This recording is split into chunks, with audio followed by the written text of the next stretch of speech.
नमस्कार दोस्तों, आप अगर भारत से हैं, आप अगर इंडिया से हैं तो आप लोगों को पता ही होगा कि इंडिया में बहुत ही धूमधाम से इस करवा चौथ का महापर्व मनाया जाता है। सभी पति और पत्नी, सभी विवाहित लोग अपने पति की लंबी आयु के लिए यह व्रत पत्नियां रखती हैं। और अगर आप भी इंडिया से हैं तो आपको बखूबी पता होगा कि इंडिया में बहुत ही धूमधाम से करवा चौथ का पर्व मनाया जाता है। लेकिन उसी करवा चौथ के पर्व के ही दिन कुछ हैवान इतनी हैवानियत भरी घटना को अंजाम देते हैं जिसे सुनने के बाद आप वाकई में दंग रह जाओगे और सोचने पर मजबूर हो जाओगे। क्योंकि दोस्तों, एक महिला होती है, वह अपने पति की लंबी आयु के लिए करवा चौथ का व्रत रखती है, लेकिन ना जाने भगवान उससे क्यों रुष्ट हो जाते हैं।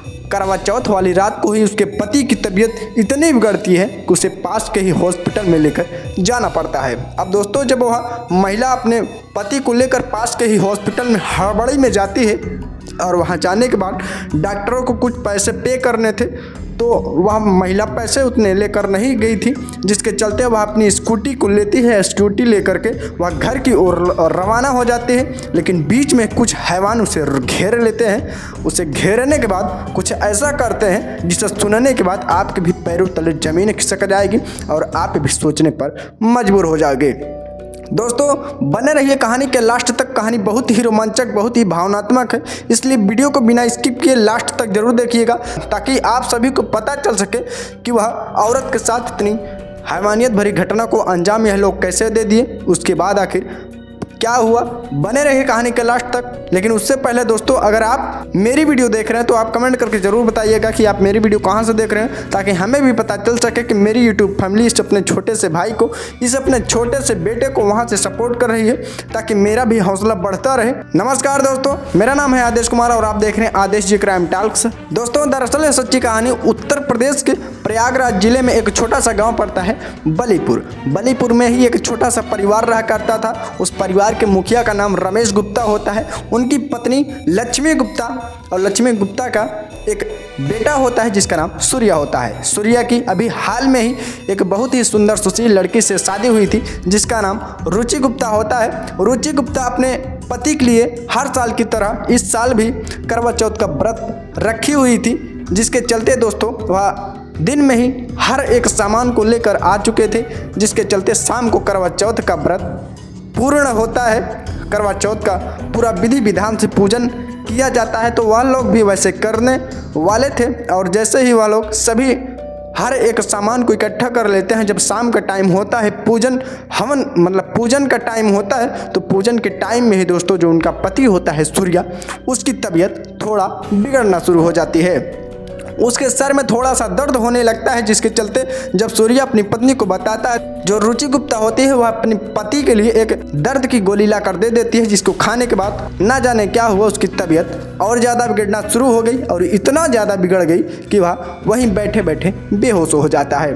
अब यह सब नज़ारा देखने के बाद दोस्तों जो रुचि गुप्ता होती है वह तेज से चीखती है, क्योंकि रुचि गुप्ता और सूर्या गुप्ता दोनों छत पर थे, करवा चौथ का पूरा विधि विधान के साथ पालन कर रहे थे और पूजन कर रहे थे। अगर आप भी भारत से हैं तो आप लोगों को पता ही होगा कि करवा चौथ का व्रत जो पति पत्नी होती है वह अक्सर छत पर ही जाकर करते हैं, क्योंकि छत पर से ही जो हमारे चंदू मामा को देखकर करवा चौथ का व्रत पूर्ण होता है दोस्तों। तो वह लोग भी ठीक वैसे कर रहे थे, लेकिन तभी अचानक उसकी तबीयत बिगड़ जाती है जो सूर्या होता है, और जो रुचि गुप्ता होती है वह चीखती है। तो उनके जो सास ससुर होते हैं रमेश गुप्ता और लक्ष्मी गुप्ता, दोनों उनके सास ससुर हड़बड़ी में छत पर चले आते हैं, और जब वह नज़ारा देखते हैं तो वह भी दंग रह जाते हैं। जब उनके सास ससुर रुचि से पूछते हैं कि आखिर बेटी यह सब कैसे हुआ, तो जो रुचि गुप्ता होती है अपने सास ससुर से कहती है कि पापा ये हमें बोल रहे थे कि मेरे सर में थोड़ा सा दर्द हो रहा है, मुझे एक गोली ला कर दे दो, जिसके चलते मैंने नीचे से एक दर्द की गोली ले आई और उसको खाते ही इनके शरीर में थोड़ी ही देर बाद न जाने क्या हो गया, और देखते ही देखते या यहीं पर झट से बेहोश हो गए।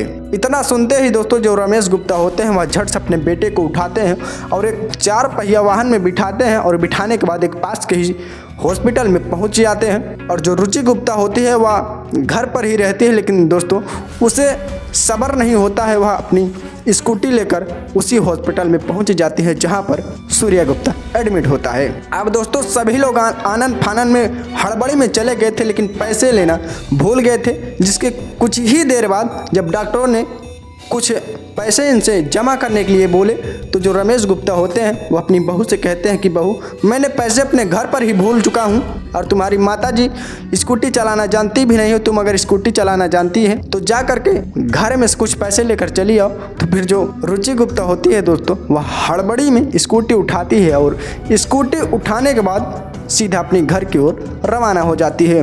तकरीबन कुछ ही देर बाद थोड़ा एक वीरान सा रास्ता मिलता है और उसी वीरान रास्ते पे तकरीबन 4-5 लोग खड़े हुए होते हैं और 4-5 लोग जो खड़े हुए थे वह हैवानियत भरे हैवान थे और उसे देखते ही रुचि थोड़ा हड़बड़ा जाती है और वह रोड पर आके 4 के चारों लोग उसके गाड़ी के सामने खड़े हो जाते हैं, जिसको देखते ही रुचि ब्रेक मार देते हैं। ब्रेक मारते ही उसको बोलते हैं कि तू स्कूटी से उतर। एक स्कूटी लेकर कहीं चला जाता है और जो रुचि होती है वह अकेले ही पड़ जाती है। अब जो 3 लोग बचते हैं वह लोग उसके साथ जोर ज़बरदस्ती करने लगते हैं, छेड़छाड़ करने लगते हैं, जिसका विरोध पूरी कोशिश करती है रुचि करने का। एक लड़की 3 लोगों का सामना कैसे कर सकती है, वह लड़की की जात है। फिर क्या था दोस्तों, वह बेबस हो जाती है। वह तीनों के तीनों दरिंदे उसके साथ हैवानियत भरी घटना को अंजाम देते हैं, बारी बारी के साथ उसके साथ रेप करते हैं। अब जो चौथा लड़का होता है स्कूटी लेकर कुछ ही देर बाद यह पहुंच आता है। वह लड़का भी पहुंचने के बाद उसी घटना को अंजाम देता है जो यह तीनों लोग कर चुके थे। वह भी उसके साथ रेप करता है। वह अपनी बुरी हालत में जब घर पर पहुंचती है तो उसके पास पड़ोस वाले पूछते हैं कि आखिर रुचि यह सब कैसे हुआ। तो रुचि बताती है कि मेरे साथ 4 लोगों ने जोर ज़बरदस्ती करके मेरा गैंग रेप कर दिए हैं। इतना सुनते ही जो पड़ोस के ही कुछ लोग थे सभी लोग इकट्ठा हो जाते हैं और तुरंत ही पुलिस को कॉल करते हैं। पुलिस को कॉल करने के बाद पुलिस झट से रुचि के पास पहुँचती है।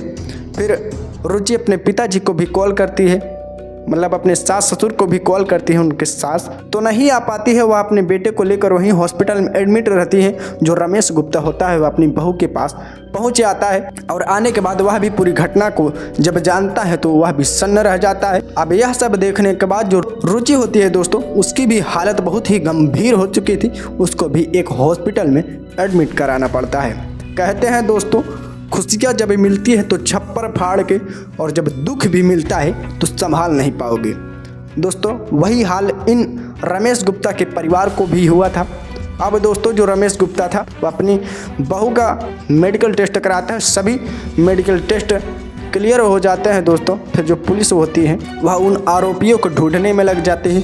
1-2 दिन तक ढूंढती है तो नहीं मिल पाते हैं, लेकिन क्या करें, जो नशेड़ी होते हैं उनका भी कोई न कोई अड्डा होता है। वह उसी अड्डे पर आकर शाम को मिला करते थे। तकरीबन 8 से 9 बजे के बीच में 2-3 दिन पुलिस एकदम सिविल ड्रेस, बोले तो सादे ड्रेस में जाती है और जब उनको पकड़ती है, पूछताछ करती है तो वह लोग हड़बड़ा जाते हैं, जिसके चलते पुलिस को डाउट होता है तो झट से उन 4 लोगों को गिरफ्तार कर लिया जाता है। अब जब 4 लोगों को गिरफ्तार कर लिया जाता है तो 4 लोगों को थाने में ले जाकर के पूरी सख्ती से पूछताछ जब किया जाता है तो वह चारों को चारों अपना जुर्म कबूल कर लेते हैं। कबूल करने के बाद कहते हैं कि मैं हवस में अंधा हो चुका था, हमें कुछ समझ में नहीं आ रहा था। यह लड़की बोल भी रही थी कि मेरे पति हॉस्पिटल में एडमिट है, हमें जाने दो, लेकिन हम लोग नशे में थे, हमें पता नहीं चल पाया, इसलिए मुझसे बहुत बड़ी गलती हो गई। अब जब यह लोग दोस्तों अपनी गलती को स्वीकार कर लेते हैं, इन पर एक केस चार्ज किया जाता है और उस केस को कोर्ट में पेश किया जाता है।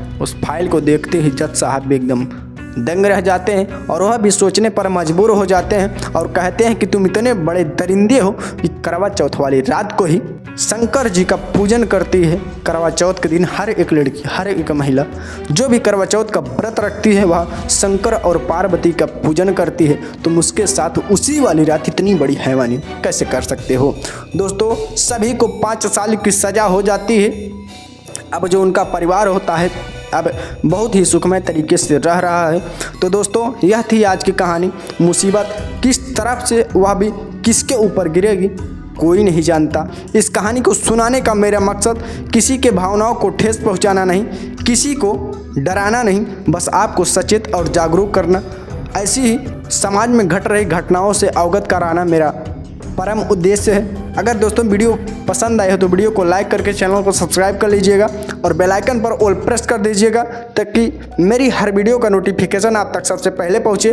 और आप किस जिला में से मेरी वीडियो देख रहे हैं कमेंट करके ज़रूर बताइएगा ताकि हमें भी पता चल सके कि मेरी यूट्यूब फैमिली मुझे वहाँ से सपोर्ट कर रही है। तो दोस्तों मिलते हैं कल से फिर एक नई और धमाकेदार वीडियो में। तब तक के लिए जय हिंद, वंदे मातरम।